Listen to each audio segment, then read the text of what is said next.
नमस्कार दोस्तों, read science की बातचीत चल रही थी। देखिए अगला वीडियो है। बात करते हैं आज प्रश्न संख्या 136 से। कौन सा जंतु पराश्रव्य ध्वनि को सुन सकता है? तो कौन सा जंतु है? चमगादड़ है, वो पराश्रव्य ध्वनि को सुन सकता है। प्रश्न संख्या 137 की बात करें। निषेचित अंडाणु के इम्प्लांटेशन के लिए गर्भाशय में कौन सा हार्मोन तैयार करता है? तो कौन सा हार्मोन तैयार करेगा? प्रोजेस्टेरोन। निषेचित अंडाणु के इम्प्लांटेशन के लिए गर्भाशय कौन सा हार्मोन तैयार करता है? प्रोजेस्टेरोन हार्मोन तैयार करता है। प्रश्न संख्या 138 की बात करें। अधिक ऊंचाई पर मानव शरीर में श्वेत रक्त कणिकाएं WBC है, वो संख्या में घट जाती है। अधिक ऊंचाई पर मानव शरीर में श्वेत रक्त कणिकाएं संख्या में घट जाती है। प्रश्न संख्या 139 की बात करें। नाभि रज्जु है, तो नाभि रज्जु क्या होता है?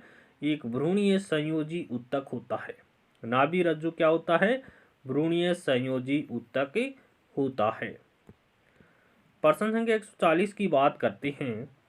सर्पदंश से शरीर का कौन सा भाग प्रभावित होता है? सर्पदंश के कारण शरीर का तंत्रिका तंत्र है, वो प्रभावित होता है।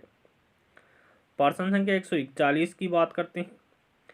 जैव विकास के संदर्भ में सांप के पैरों में हुए ह्रास को निम्नलिखित घटना के माध्यम से समझाया जा सकता है।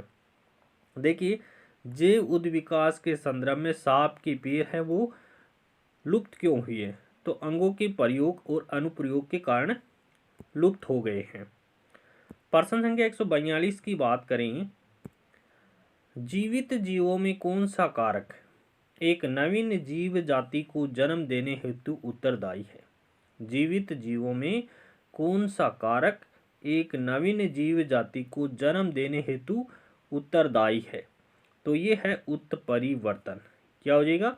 उत्परिवर्तन। प्रश्न संख्या 143 की बात करते हैं कि रीसर्पिन का प्रयोग करते हैं। रीसर्पिन का प्रयोग किसके लिए करते हैं? उच्च रक्तचाप को कम करने के लिए रीसर्पिन का प्रयोग किया जाता है। किसको कम करने के लिए? उच्च रक्तचाप को कम करने के लिए रीसर्पिन का प्रयोग किया जाता है। प्रश्न संख्या 144 की बात करते हैं। रेशम के कीड़े अपने जीवन चक्र की किस अवस्था में वाणिज्यिक रेशे का उत्पादन करते हैं? तो ये प्यूपा अवस्था में करते हैं। रेशम के कीड़े अपने जीवन चक्र की किस अवस्था में? तो प्यूपा अवस्था में रेशे का निर्माण करते हैं। प्रश्न संख्या 145 देखिए। सूची फर्स्ट को सूची सेकंड से सुमेलित करके सही उत्तर की पहचान करें। देखिए, हीमोफीलिया। हीमोफीलिया क्या होता है? एक आनुवंशिक रोग होता है। डायबिटीज है, वो इंसुलिन हार्मोन की कमी के कारण होने वाला रोग है। रिकेट्स विटामिन डी की कमी के कारण बच्चों में होता है। और रिंग वर्म, जिसको दाद बोलते हैं, कवक के संक्रमण के कारण होता है। तो 2, 1, 3, 4 इस प्रकार से करेक्ट आंसर हो जाएगा।